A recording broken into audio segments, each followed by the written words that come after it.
So, through this week's readings and lessons, I had the opportunity to learn about multilingual students and multilingualism. That's a mouthful.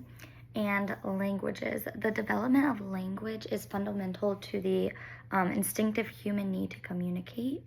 Multilingualism has so many benefits. It's kind of interesting that this is what we're talking about this week because in another one of my classes, I just did a little presentation on multilingual students, and we talked about all the different benefits.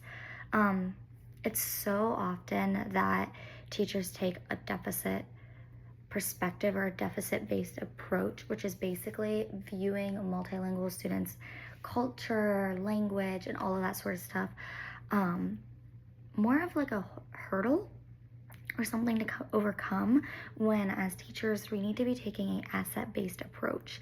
An asset-based approach would essentially be viewing multilingual students and their culture and their language and all of that good things, viewing it as gifts, things to be treasured, as things to help them, things like that, and nurturing that. There's lots of benefits to multilingualism, like attention and focus, problem solving, thinking skills. Their minds are constantly thinking of language. Students who are multilingual have improved capacity to think, talk, and reflect on how language works, which is why PYP students learn at least one additional language from the age of 7, which is something that I personally love about the PYP or IB framework. We're really pushing students to get outside their box and to learn about other languages and other cultures, and it's really, really good for the students. And also I think it's something really silly that we do specifically here in America, where we really don't teach language until our high school years. I took 3 years of Spanish and I really couldn't tell you much about it, and I so wish it was more of a thing like IB schools, where you are encouraging language at a younger age, because when you're younger, you're more of a sponge. You're going to hold on to that stuff, and it's really beneficial for cognitive reasons as well to know multiple languages. And I think it gives you an appreciation of different cultures and views and things like that. I'm trying to think of some other things. The PYP school welcomes all students and seeks to understand, affirm, and promote their language and culture backgrounds through the learning community and curriculum. This also leads me to literacy.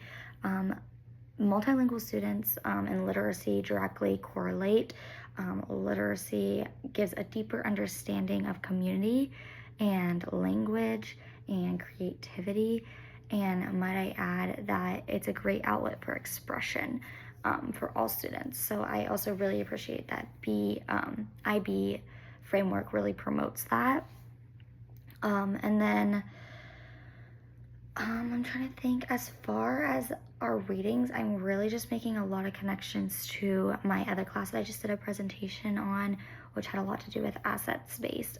And it just really seems like IB really is going that approach. They want their teachers to see the different cultures and different languages as gifts. So we don't want to look at it as something to overcome. We want to see it as